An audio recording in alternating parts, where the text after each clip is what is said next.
Good morning, students.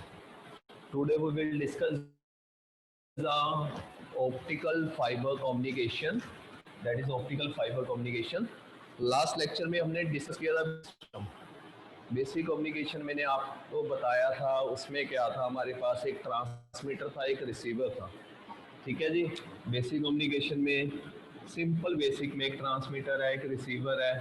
हम signal send कर देते from transmitter to receiver. It can be wired और wireless. It can be wired और wireless. तो before sending the signal हमें क्या करना पड़ता था, कुछ मॉडिफिकेशंस करनी पड़ती थी सिग्नल में। वो हम मॉडिफिकेशन क्यों करते थे, क्योंकि हमने जो सिग्नल सेंड करना है वो लॉन्ग डिस्टेंस के लिए सेंड करना है, दूर सेंड करना है। तो अगर हम सिग्नल को कोई मॉडिफिकेशन के बिना अगर हम सेंड करते थे तो वो सिग्नल अपने रिसीवर पे नहीं पहुंचता था। ठीक है जी। तो हम उसमें कुछ चेंजेस करते थे, उसमें कुछ मॉड्यूलेशन करते थे। आपने मॉड्यूलेशन टेक्निक्स पढ़ी है, amplitude, frequency modulation, phase modulation. ठीक है जी। तो हम क्या करते थे, सिग्नल को जो हमारी इंफॉर्मेशन सिग्नल थी, डाटा था, उसको कैरियर के साथ मिक्स करके हम सेंड करते थे। ठीक है जी। रिसीवर पे जाके वो डीमोडुलेट होता था, हमें ओरिजिनल फॉर्म में मिलता था। ये हमने इसका बेसिक ब्लॉक डायग्राम किया था। अब हमारा आ जाता है optical fibre communication. Optical fibre के केस में क्या होता है, जो हमने पहले कम्युनिकेशन पढ़ा है उसमें हम ट्विस्टेड केबल्स यूज़ करते थे, कॉपर केबल यूज़ करते थे, वहाँ पे वेव गाइड यूज़ करते थे। जो हमारा ऑप्टिकल फाइबर कम्युनिकेशन है, हम इसमें क्या यूज़ करेंगे, ऑप्टिकल फाइबर यूज़ करेंगे that is made of silica material. Silica material की बनी हुई है, उसको हम यूज़ करते हैं इस केस में। ठीक है जी। और इसमें जो सिग्नल पास होगा that will be in the form of light. That will be in the form of light. ठीक है जी। लाइट की फॉर्म में हमारा सिग्नल पास होगा ऑप्टिकल फाइबर में। ठीक है। उसमें हमारा क्या था, जो फाइबर यूज़ करते थे उसमें इलेक्ट्रिकल फॉर्म में सिग्नल पास होता था हमारा। उसमें हमारा इलेक्ट्रिकल की फॉर्म में सिग्नल पास होता था, या इलेक्ट्रोमैग्नेटिक वेव्स होती थी जो हम वायरलेस सेंड करते थे। अब हमने करना क्या है, स्टार्टिंग करनी है construction optical good morning fiber. Sir. Morning Raja, morning. Late क्यों आ रहे हो? सर कनेक्ट नहीं हो रहा था सर। ओके। अब हमने क्या करना है, इसकी कंस्ट्रक्शन करनी है पहले ऑप्टिकल फाइबर की। ऑप्टिकल फाइबर कैसे बनी हुई है, उसमें क्या क्या चीज़ है। ठीक है जी। कैसे बनी हुई है, कौन कौन से पार्ट है। मैंने आपको लास्ट लेक्चर में बताया था ऑप्टिकल फाइबर में 3 पार्ट्स हैं बेसिकली। ये ड्रॉ करना है, कर सकते हो आप साथ साथ।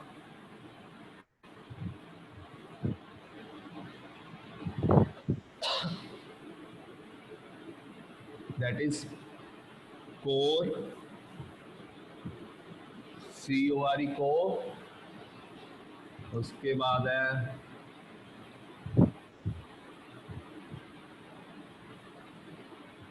Cladding, and last one is jacket. Basically इसके 3 पार्ट्स होते हैं, that is core,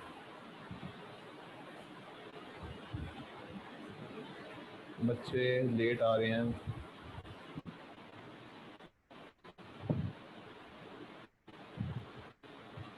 that is core, cladding and jacket. जो हमारी कोर बनी होती है that is made of silica material. जो हमारी क्लैडिंग है वो भी सिलिका मटेरियल की बनी हुई है, विद डिफरेंट रिफ्रैक्टिव इंडेक्स। वो मैं आपको आगे एक्सप्लेन करूंगा इसमें डिफरेंस क्या होगा। एंड जो हमारी जैकेट है वो प्लास्टिक की बनती है, it is made of plastic.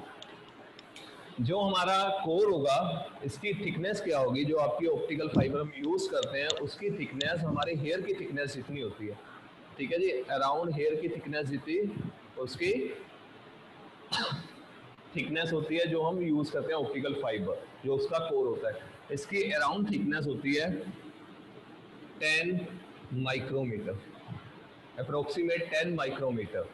जो हमारा क्लैडिंग होता है इसकी थिकनेस होती है अराउंड 125 माइक्रोमीटर। 125 माइक्रोमीटर। ठीक है जी। नेक्स्ट है जैकेट। जो जैकेट की थिकनेस होगी this is around 250 micrometre. 250 micrometre. हमारी जो कोर बनी है वो सिलिका की बनी है, ग्लास की बनी है, क्लैडिंग भी हमारी ग्लास की बनी है। जो हमारी जैकेट है that is made of plastic. जो हमारी जैकेट है वो क्या करेगी, इसको मैकेनिकली बचा के रखेगी ताकि हमारी ऑप्टिकल फाइबर खराब ना हो, कोई एक्सटर्नल एनवायरनमेंट फैक्टर्स ना हो, कोई मैकेनिकली डैमेज ना कर सके। इसलिए हम जैकेट यूज कर रहे हैं। और इसका जो मेन पार्ट है that is core and cladding. जो लाइट पास होगी that will be pass through this core, इस कोर में पास होगी। वो किस प्रिंसिपल पे वर्क करेगी, एनीवन कोई बताएगा? Yes, sir sir total internal refraction. Total internal reflection, very good. जब हम इस कोर में पास करेंगे तो ये टोटली इंटरनली रिफ्लेक्ट होके पास होगी।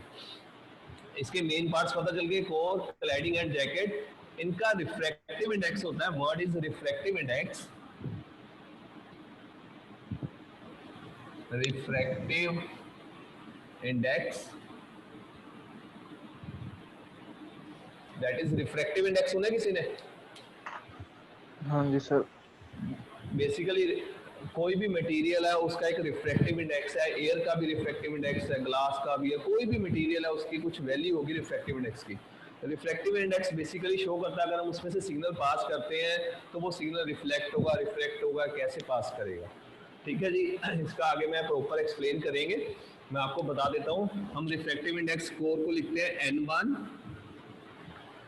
N2 and jacket is N3। N1, N2, N3. Refractive index is N1, N2 and N3. जो कोर का रिफ्रैक्टिव इंडेक्स है that is N1 will be much greater than N2 will be greater than N3. सबसे ज्यादा refractive index sorry core का होगा, after that cladding, last में आपका jacket का होगा। ठीक है जी, ये मैं आपको एक्सप्लेन करूंगा आगे, ये इसका रिफ्रैक्टिव इंडेक्स ज़्यादा क्यों है एज कंपेयर टू क्लैडिंग और jacket. Done, construction done. Yes, any doubt? No sir. Thank you. Next हम करेंगे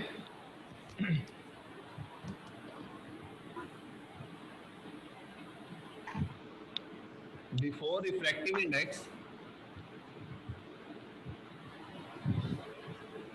हम वर्ड यूज करते हैं रिफ्रैक्शन।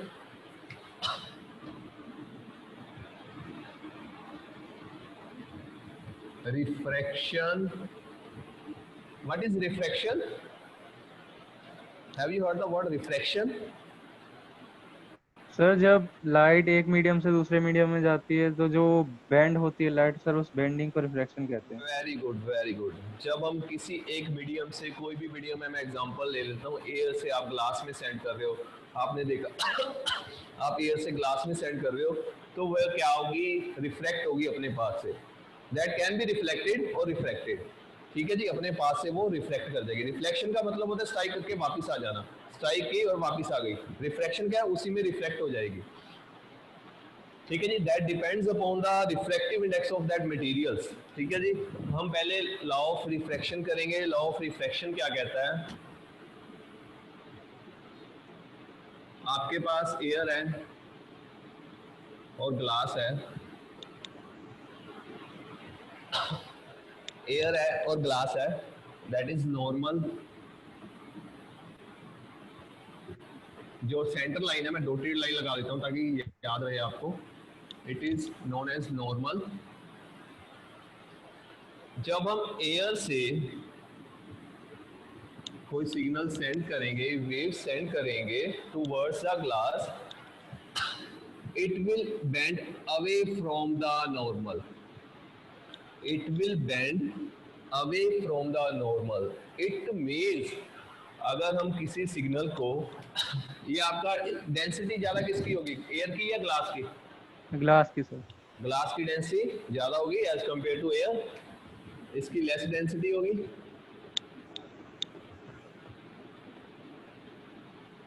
साथ साथ आप नोट्स भी बना सकते हैं जैसे मैं बोल रहा हूँ। लेस डेंसिटी, इसकी हाई डेंसिटी होगी।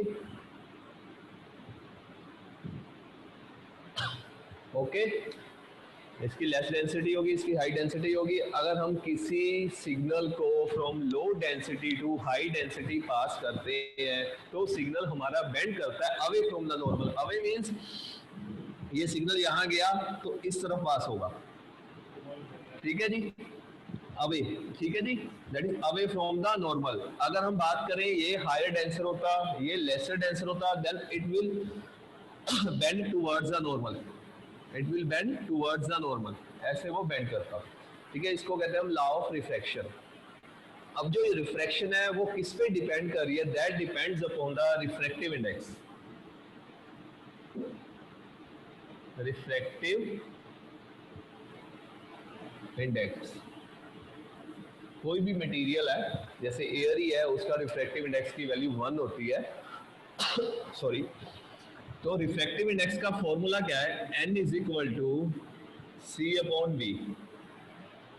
n is equal to c upon v. इसमें c और v क्या है? दैट इज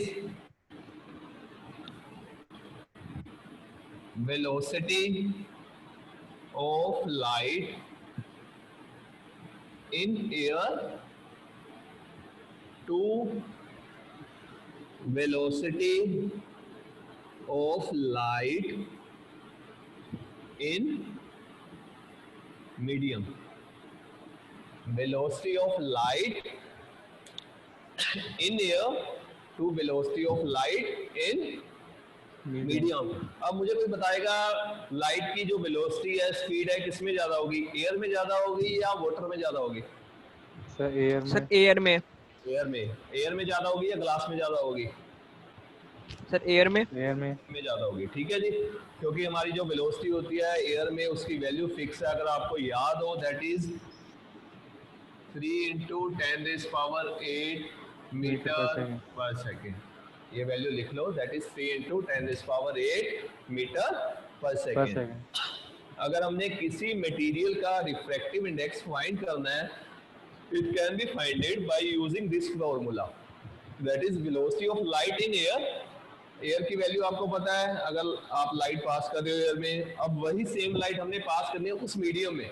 सपोज ग्लास है आपका, आपका कोई लिक्विड है, कुछ से मरकरी है, कोई भी मटेरियल है, आपने उसमें से पास करना है तो उसकी वेलोसिटी चेक करनी है, ठीक है जी, कितनी वेलोसिटी है, तो उसको हम इसके साथ डिवाइड करेंगे, आपके पास रिफ्रैक्टिव इंडेक्स आ जाएगा। अब मैं कह रहा हूँ हमारे पास वुड है, ठीक है, मैंने वुड का रिफ्रैक्टिव इंडेक्स देखना है, तो कितना हो सकता है उसका, कोई बताएगा? वुड है, लकड़ है आपके पास, उसका रिफ्रैक्टिव सॉरी रिफ्रैक्टिव इंडेक्स देखना है तो वो कितना होगा? सर वुड में से तो पास ही नहीं करेगी ना सर लाइट। नहीं होगा। लाइट की वैल्यू क्या होगी वेलोसिटी की? 0 0। This by 0 that is 0 0। हाँ जी, infinity sir, infinite infinity sorry, infinite, very good.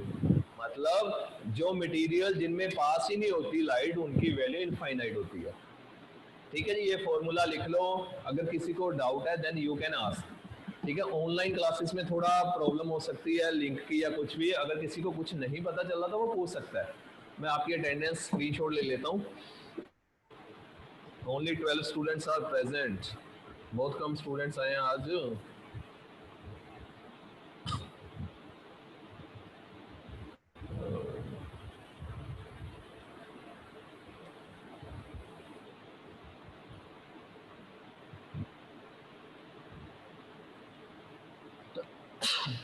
Done, रब कर दो। हाँ जी सर। ठीक है राजा।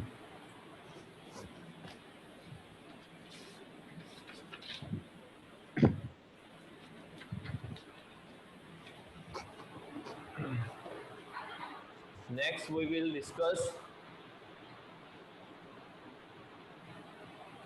Snell's law.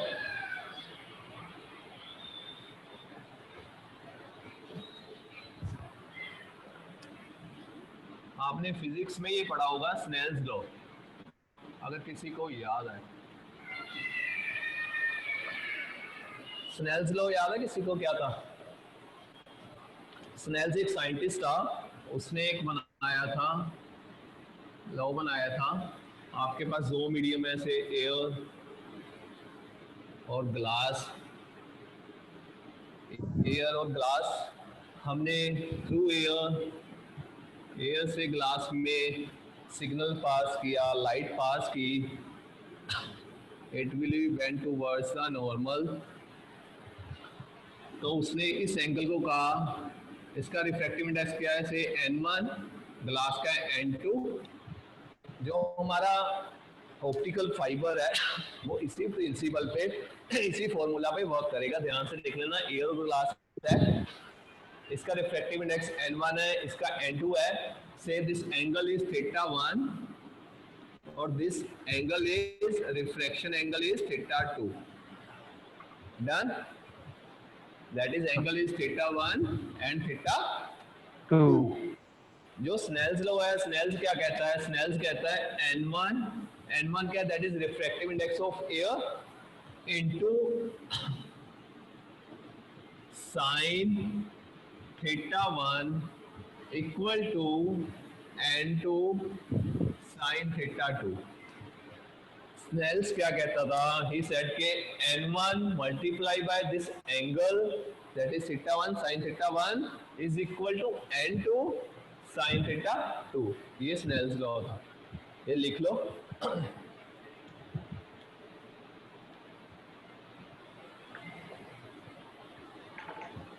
Done. Yes sir. Okay, किसी को कोई डाउट है पूछ लो। ये दो डिफरेंट मटेरियल्स हैं, डिफरेंट मीडियम्स हैं, एयर एंड ग्लास। हम एयर से ग्लास की तरफ सिग्नल सेंड कर रहे हैं, लेस डेंस से हाई डेंस मीडियम में सिग्नल सेंड कर रहे हैं, तो हमारा सिग्नल क्या होगा, बेंड करेगा टूवर्ड्स द नॉर्मल। ये नॉर्मल लाइन है, इसके बेंड करेगा away from the normal, sorry away from the, ये आपका नॉर्मल है, इसे अवे बेंड करेगा। ठीक है जी, that bends away from the normal. Snell's ने एक फॉर्मूला बनाया था, he said n1 sin θ1 is equal to n2 sin θ2। n1 आपका रिफ्रैक्टिव इंडेक्स है एयर का या एक मीडियम का, और सेकंड मीडियम का n2। डन, रब करूं? हाँ जी सर। नेक्स्ट हम करेंगे टोटल इंटरनल रिफ्लेक्शन।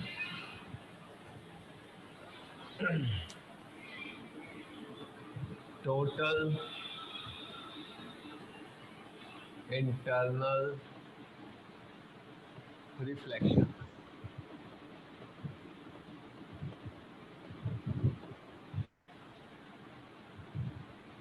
बहुत इंपॉर्टेंट टॉपिक है, that is total internal reflection.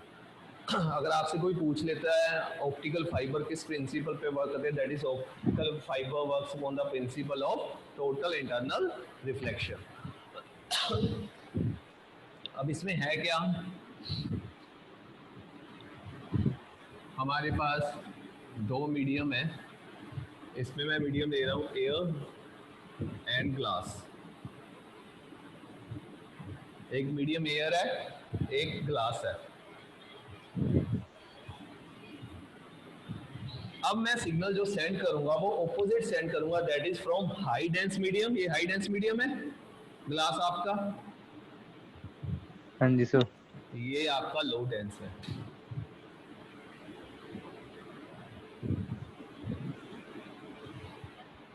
High dense है और लो डेंस है। अब अगर हम सिग्नल हाई डेंसिटी से लो डेंसिटी पे सेंड करेंगे, that will bend towards the normal. Normal. मैंने एक सिग्नल सेंड किया, that will bend towards the normal, normal की तरफ वो बेंड कर जाएगा। डन। अब हमने करना क्या है, ये कुछ एंगल है इसका, ठीक है जी, सॉरी थोड़ी सी मिस्टेक हो गई।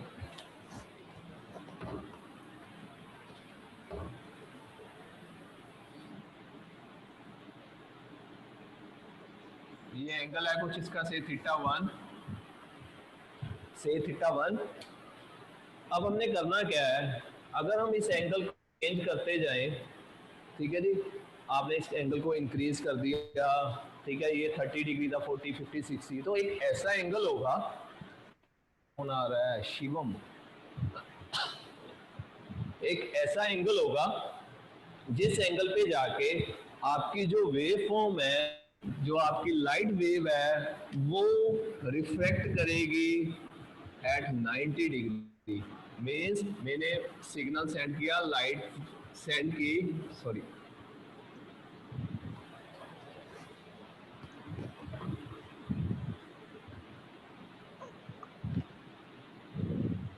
दिस इज थीटा 1, मैंने लाइट सेंड की किसी एंगल पे, तो ये क्या करेगा, बेंड कर जाएगा 90 डिग्री पे। मीन्स ये आपका थीटा 2 से थीटा 2, ठीक है जी, या आपको थीटा 1 डैश कह सकते हो, थीटा 1 डैश, क्योंकि थीटा 2 हम इस साइड लेते हैं। ये 90 पे बेंड कर गया। अब स्नेल्स लॉ क्या कहता है, n1 sin theta 1 is equal to n2 sin theta 2। Snell's law क्या कहता है, n1 sin theta 1 is equal to n2 sin theta 2। अब मुझे कोई बताएगा थीटा 2 की वैल्यू क्या है यहाँ पे, sir 90। 90 degree, very good. Theta 2 is equal to 90। Formula में पुट करो और मुझे बताओ क्या फॉर्मूला बनेगा final, n1 sin theta 1 N2 N2 n2 sin 90 is 1 1 very good. तो मैं तो अच्छा था आपको है, n1 sin theta 1 is equal to n2, N2 और हमने इसमें थीटा 1 की वैल्यू निकालनी है, और उस एंगल को क्या कहते हैं हम, मैं आपको मेन कंडीशन बताना भूल गया, उस एंगल को क्या कहते हैं जिस एंगल पे जाके ये 90 डिग्री पे रिफ्लेक्ट कर रहा है, 90 डिग्री पे जा रहा है, उसको कहते हैं हम critical angle, critical angle sir. That is critical angle. This theta 1 को हम क्या कहेंगे, sine theta c, that is critical angle critical angle. एक एंगल है which is known as critical angle, जिसपे हमारी वेव रिफ्लेक्ट 90 डिग्री पे होगी। It becomes sin theta c is equal to n2 upon n1, ये साथ के साथ लिखते जाना आप, sin theta c is equal to n2 upon n1। अब थीटा c क्या बनेगा, it is sine inverse n2 upon n1, that is critical angle critical angle is equal to n2 upon n1। Clear है, हाँ जी sir. कोई doubt है पूछ लो। हमारा low density है, ये हाई डेंसिटी सर जो हाँ जी, इनकमिंग लाइट है सर, वो दो कैसे हैं? दो नहीं, मैंने एग्जांपल लिया ये यहाँ पे, यस सर। मैंने फर्स्ट एग्जांपल ली थी किसी एंगल के ऊपर, कैसे मैं बता देता हूँ। फर्स्ट मैंने एग्जांपल ली किसी एंगल के ऊपर से, थीटा 1 के ऊपर मैंने लाइट पास की, क्योंकि हाई डेंस है, ये लो डेंस है, ये टूवर्ड्स नॉर्मल जाएगी, टूवर्ड्स नॉर्मल हमारा सिग्नल गया, ये theta 1 that is theta 2, theta 1 theta 2। अब मैंने क्या किया, एक एग्जांपल, ये एक एंगल होता है, ये तो थीटा 1 कुछ भी वैल्यू हो सकती है, एक एंगल होगा, अगर आप ग्लास से एयर में सिग्नल सेंड करोगे, मैं ग्लास की एग्जांपल क्यों ले रहा हूँ, क्योंकि हमारी जो ऑप्टिकल फाइबर है it is made of glass material. एक एंगल होगा, अगर आप उस एंगल पे इस लाइट को सेंड करोगे, मैं उसको कहता हूँ critical angle. This angle is known as theta c, critical angle. अगर आप उस एंगल पे सेंड करोगे तो ये 90 डिग्री रिफ्लेक्ट हो जाएगी, 90 डिग्री रिफ्लेक्ट हो जाएगी, ठीक है जी। हमने 90 का फॉर्मूला में 90 डिग्री फिल किया, आपके पास फाइनल जो क्रिटिकल एंगल का फॉर्मूला बना that is theta c is equal to sine inverse n2 upon n1, ठीक है जी। अब Yes, total sir. Internal reflection क्या है? कोई बताएगा इसके आगे क्या होगा? टोटल इंटरनल रिफ्लेक्शन कैसे होगी?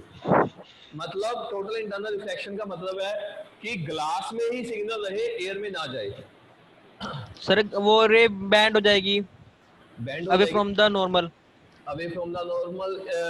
कितने एंगल पे? सर सर क्रिटिकल उसका एंगल से ज्यादा। Yes sir. क्रिटिकल एंगल से। अगर आप एंगल को क्रिटिकल एंगल से ज्यादा सेंड करते हो, रे को क्रिटिकल एंगल से ज्यादा सेंड कर रहे हो, से क्रिटिकल एंगल मैं कह रहा हूँ यहाँ पे 45 डिग्री है, आप उसको 46 डिग्री पे भी उसको ट्रांसमिट करोगे तो क्या होगा? मैं इसको रब कर देता हूँ, ये लिख लिया ना? हाँ जी सर। Yes, sir.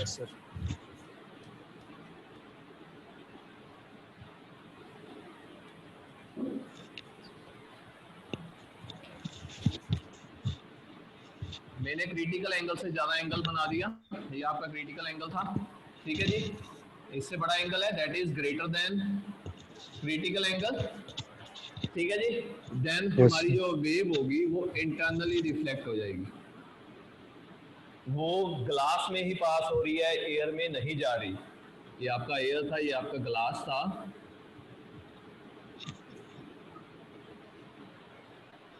ठीक है जी। वो ग्लास में ही टोटली इंटरनली रिफ्लेक्ट कर जाएगी। लिख लो, व्हेन कंडीशन है व्हेन थीटा 1 और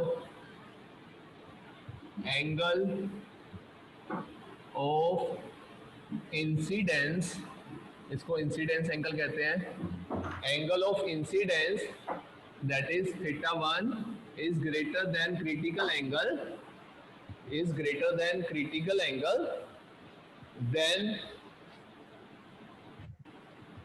total internal reflection takes place in optical fiber. Then total internal reflection take place in optical fiber. यहाँ पर किसी को कोई डाउट है then you can ask.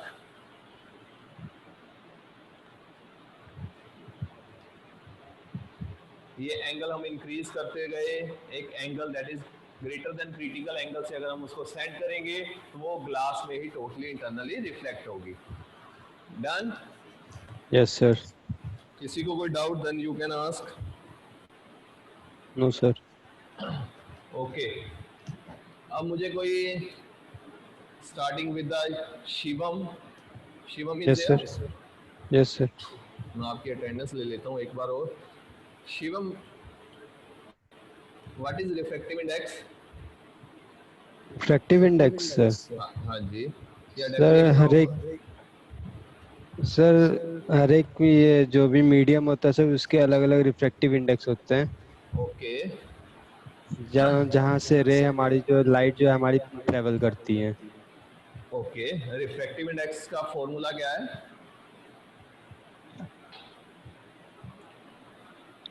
Sir याद नहीं है। ओके जी। Harshit, yes sir. What is the formula of refractive index? Sir n is equal to c by b v c by v। V. Okay, Mansi,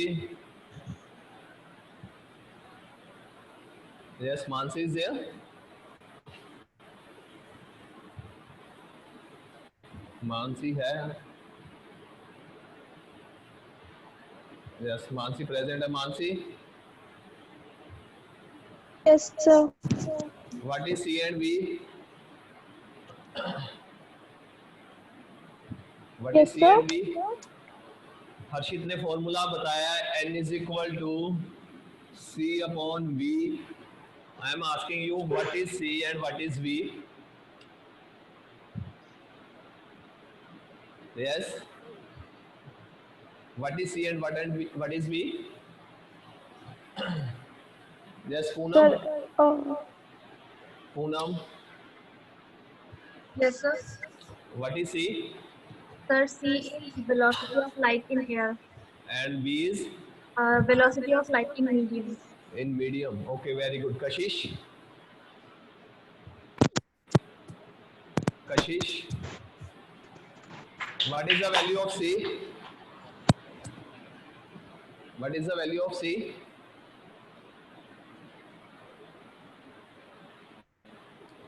Yes. Am I audible, Kashish? Hello, sir. हाँ जी राजे, C की value क्या है? So 3 into 10 raised to power 8 m Okay. microseconds. Meter per second. Meter C per is equal to 3 into 10 is power 8 metre पर second. हमारी air का refractive index कितना है, कोई बताएगा? मैंने आपको बताया था लेक्चर में ही, एयर का रिफ्रैक्टिव इंडेक्स कितना है? 1. 1. Very good. What is Snell's law? Ambika,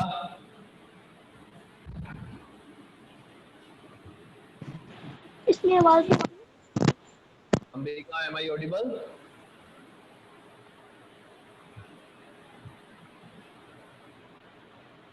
yes Ambika. Hello. हाँ जी राजे, आवाज आ रही है ना? स्नेल्स लॉ क्या था हमारा? सर थोड़ी थोड़ी आ रही है। मैंने कहा स्नेल्स लॉ क्या था? स्नेल्स लॉ तो क्रिटिकल एंगल पे थीटा 1 प्लस इनवर्स। ओके। जब हमारा क्रिटिकल एंगल पे सेंड करते हैं वेव को तो वो 90 डिग्री पे रिफ्लेक्ट करती है। एनीवन बता लॉ ऑफ रिफ्रैक्शन क्या था? फर्स्ट हमने किया था law of refraction.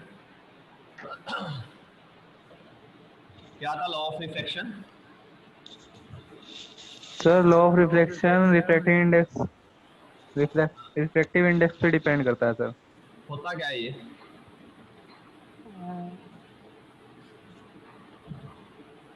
Law of Sir, refraction n1 sin theta 1 equals to n2 sin theta 2. वो तो स्नेल्स लॉ था Snell's हमारा। law। Sir less than 3 to law of refraction, refraction law क्या कहता है? ये सर कहता जो था सर जो इंसिडेंट रे होती है और रिफ्रैक्टिव रे होती है वो सारी एक ही प्लेन में लाई करती है, वो सारी एक ही प्लेन में लाई करती है। एक ही Law of प्लेन में लाई करती है। reflection था वो रिफ्लेक्शन था, रिफ्लेक्ट करके वापस आ जाती है। लॉ ऑफ रिफ्रैक्शन क्या कहता था? अगर हम हाई डेंस मीडियम से लो डेंस मीडियम पे सिग्नल सेंड करते हैं then it will bend towards the normal, और अगर हम लो डेंस से हाई डेंस पे सिग्नल सेंड कर रहे हैं then it will bend away from the normal. Law of refraction क्या कह रहा है? अगर हम हाई डेंसिटी से लो डेंसिटी पे जा रहे हैं then it will bend towards the normal, और if we are sending the signal from low density to high density medium then it will bend away from the normal. Done? Yes sir. Clear है? Yes sir. Any doubt? No sir. इससे पहले lecture लगाए थे ना सारे? Yes sir. Okay. अपनी notebook ले लो proper, ठीक है? नोटबुक पे लिखा करो, साथ के साथ नोट्स बन जाएंगे आपको। मैं बोर्ड के ऊपर ही कराऊंगा मैक्सिमम, क्योंकि पीपीटी के ऊपर इतना ज़्यादा वो नहीं है, अट्रैक्टिव नहीं है। इसकी थ्योरी ज़्यादा है, कुछ लॉ भी है, कुछ मैथमेटिक्स भी है, तो आपको बोर्ड के ऊपर सही रहेगा। बोर्ड के ऊपर सही है ना?